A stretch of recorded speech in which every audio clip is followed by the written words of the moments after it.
हम में से बहुत सारे ऐसे लोग होते हैं जो जानते हैं कि यह बात सही है, फिर भी उसे स्वीकार करने से हम कतराते हैं। आखिर इसके पीछे कारण क्या हो सकता है? अगर कारण की बात करें तो कई भी कारण हो सकते हैं, जिसमें मूलतः एक कारण यह भी हो सकता है कि हम अपने आसपास के समाज में अपने बुद्धि और विवेक को औरों की नज़र में अपने समझ को सबसे श्रेष्ठ साबित करना चाहते हैं। एक बार राजा अकबर का दरबार लगा हुआ था।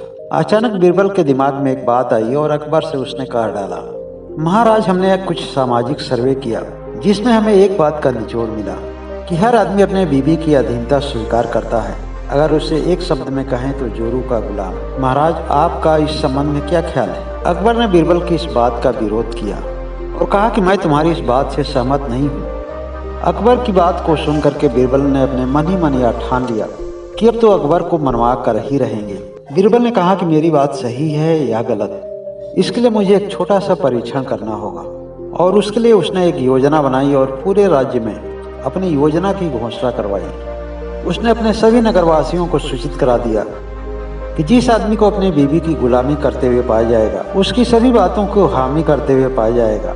जानकारी होने पर राजा अकबर के पास उसे 5 मुर्गी रखनी होगी और इस शर्त को पूरे नगर में दूसरे दिन से ही लागू कर दिया गया।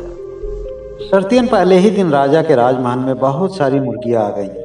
अभी हफ्ता दिन भी नहीं गुजरे थे कि पूरे राजमहल में चारों तरफ मुर्गियां ही मुर्गियां नजर आने लगी। तब बीरबल अकबर से मिलता है और कहता है कि महाराज, अब तो आपको हमारी बात को मान ही लेनी चाहिए। फिर भी अकबर बीरबल की बात को मानने से इनकार कर दिया। बीरबल ने मन ही मन सोचा कि अब तो कोई दूसरी उपाय लगानी होगी। बीरबल भी मन ही मन निश्चय कर लिया था कि चाहे जो भी हो जाए, अब हम अपनी बात को मनवा कर ही रहेंगे। उस दिन तो बीरबल घर चला जाता है, लेकिन दूसरे दिन फिर राजा के पास आता है। उसने कहा कि महाराज, पड़ोसी राज्य में राजा की एक बहुत ही सुंदर लड़की है। उसके संबंध में हमने थोड़ा सा जांच पड़ताल करवाया।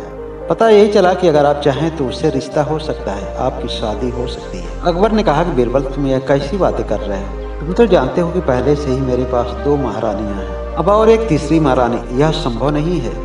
अगर कहीं से तुम दोनों को पता चल गया कि मेरे मन में इस तरह के ख्याल आ रहे हैं तो दोनों महारानियां मेरा जीना हराम कर देंगी। तब बीरबल ने कहा कि महाराज, अब तो आपके तरफ से भी 5 मुर्गी रखी ही जानी चाहिए। अकबर को बीरबल की यह बात तुरंत समझ में आ जाती है और मुस्कुराते हुए बीरबल की बातों को स्वीकार कर लिया। इस कहानी से एक छोटी सी सीख यह मिलती है, अगर किसी को भी सत्य बातों को मनवाना हो तो किसी तरह का दबाव क्षणिक हो सकता है, अर्थात दबाव में आकर थोड़े समय के लिए मान तो लेगा, लेकिन अपने अंतर मन से वह कभी स्वीकार नहीं करेगा।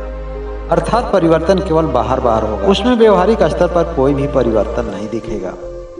इसका सबसे सरल और सीधा उपाय यही है कि उसके सामने उसी के जीवन से संबंधित एक दर्पण पेश करना होगा। आप हैरान होंगे कि बिना कहे आपकी बातों को स्वीकार कर लेगा वो। यह कहानी केवल अकबर और बीरबल की नहीं है, बल्कि समाज में रहने वाले हम बहुतों लोगों की हो सकती है। सत्य को स्वीकार करना थोड़ा मुश्किल होता है, इसलिए सत्य को इनकार करने के लिए हम कोई न कोई बहाना खोजते रहते हैं। सत्य से तो हमें घबराहट होती है, हमें तो हमेशा सपनों के साथ जीने की आदत हो जाती है। सपना देखना तो हर किसी के लिए आसान भी होता है, क्योंकि सपना देखने में कोई भी अड़चन नहीं होती। आदमी जब चाहे एक नया सपना बना सकता है। जब हम सपने के सत्य में जाते हैं तो हम भयभीत हो जाते हैं, क्योंकि सपने को टूट जाने का हमें भय लगने लगता है। सपने के बल पर ही तो हम दूसरे पर रोब जमाते हैं, उसे किसी न किसी तरह डराते रहते हैं। एक आदमी था, बहुत ही चतुर था।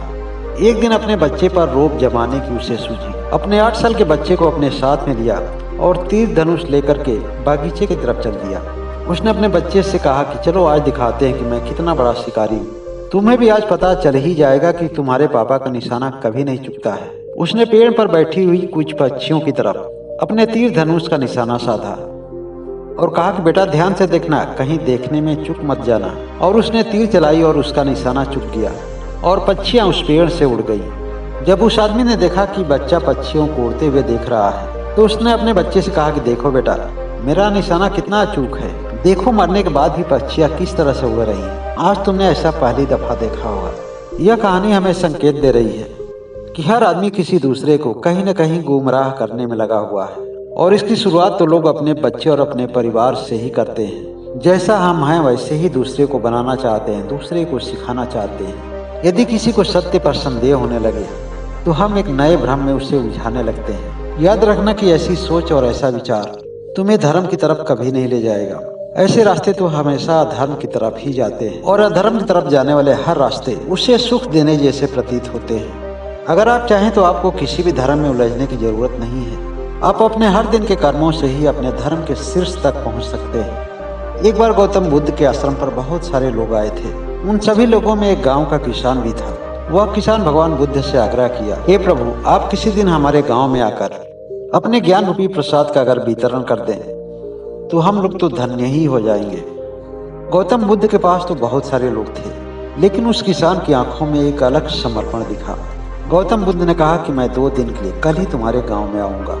गौतम बुद्ध के जाते ही गांव के सभी लोग इकट्ठा हो गए और भगवान बुद्ध द्वारा दिए गए सभी उपदेशों को ध्यान से सुनने लगे। लेकिन किसान उपदेश सुनने के लिए नहीं आया था, क्योंकि उसके पास एक दूध देने वाली गाय थी और उसी गाय के दूध से तो पूरे घर का भरण पोषण हो रहा था। वह गाय संजोग से कहीं रस्सी खुलाकर भाग निकली। अब किसान एक बहुत बड़े संकट में फंस गया कि उसी के कहने से तो गौतम बुद्ध उसके गांव आए थे। अगर ज्ञान सभा में नहीं पहुंचा तो गौतम बुद्ध को खराब लगेगा, और दूसरी तरफ उस गाय को भी लाना जरूरी था। और उसने अपनी दोनों समस्याओं में से केवल एक समस्या को चुना। उसने सोचा कि पहले मैं अपनी गाय को खोजता हूँ। इसके लिए भगवान बुद्ध से माफी मांगकर मैं प्रवचन कल भी सुन सकता हूँ। पहले आज के दिन मुझे अपनी गाय को खोजना चाहिए। और इस तरह उसे गाय खोजने में पूरा दिन लग गया। गाय तो मिल गई, लेकिन भगवान बुद्ध के पास उसको जाने का समय नहीं मिला। थके होने की वजह से वह रात में सो गया। दूसरे दिन वह सुबह में ही स्नान करके भगवान बुद्ध का उपदेश सुनने के लिए गांव में पहुंच गया। गांव के लोगों ने भगवान बुद्ध को पहले से ही सभी बातें बता रखी थी। वह भगवान बुद्ध को प्रणाम करते हुए कुछ कहना चाहा। इससे पहले ही वह बोल पड़े, तुम्हें कुछ भी कहने की जरूरत नहीं। मुझे खुशी है इस बात की कि तुमने कर्म को प्राथमिकता दिया। तुम्हारा धर्म था कि हमें बुलाए हो तो तुम्हें आना चाहिए, लेकिन तुम्हारा कर्म भी था कि तुम अपनी गाय को खोजो। किसी भी सत्य कर्म का अनदेखा करके कोई भी आदमी धर्म के रास्ते पर नहीं चल सकता। फिर उसमें से एक आदमी खड़ा हुआ और कहा कि मैं आपसे एक बात पूछना चाहता हूँ, और उस बात के लिए मैं क्षमा भी चाहता हूँ। अगर यह सत्य है कि कर्म की प्राथमिकता पहले होनी चाहिए, तो फिर आपने अपने परिवार को त्याग करके, अपनी जिम्मेदारियों का त्याग करके आप वन में क्यों चले गए? गौतम बुद्ध ने कहा कि अगर तुम यह समझते हो कि मैंने अपनी जिम्मेदारियों की वजह से वन में गया तो यह सत्य नहीं है। उस समय मेरे मन में बहुत सारे प्रश्न थे जिनका उत्तर इस दुनिया में किसी के पास नहीं था, और उन प्रश्नों के उत्तर में इस जगत का भला छिपा हुआ था। यदि मैं उन प्रश्नों का उत्तर नहीं खोज पाता तो आज मैं बुद्ध नहीं होता। आज किसी के भी प्रश्नों के उत्तर मेरे पास नहीं होते। यदि मैं किसी की भी समस्याओं का समाधान दे पा रहा हूँ तो इसलिए कि मैं अपने आप को सही तरह से जान पाया। मैं समझ पाया कि मैं कौन हूँ और क्या हूँ। दुनिया का वह हर आदमी बुद्ध है जो अपने आप को देख लिया, जो अपने आप को पा लिया।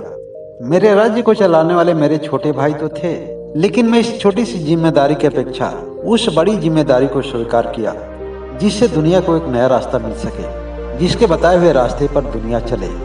और जीवन में कभी भी ऐसी जिम्मेदारी का चयन करो जिसमें खुद एक से पहले अन्य अनेक लोगों का भला हो सके। इस ज्ञान भरे वचनों को सुनकर गांव के सभी लोग तृप्त हो गए और गांव के लोग भगवान बुद्ध के प्रति अपना आभार प्रकट किए। अगर जीवन में कहीं से कुछ अच्छा मिले तो आप लोग आभार प्रकट करना कभी ना भूलें। अगर किसी चीज में 4 बुराई दिखती है तो उसमें 6 अच्छाई भी होती है, लेकिन अगर देखना चाहें तो 6 नहीं तो 1 तो दिख ही जाएगी। और किसी को भी धन्यवाद देने के लिए 1 पर्याप्त होती है। धन्यवाद करता हूँ आप सभी लोगों को इस बात के लिए कि आप सभी लोगों ने हमारी बातों को पूरा सुना।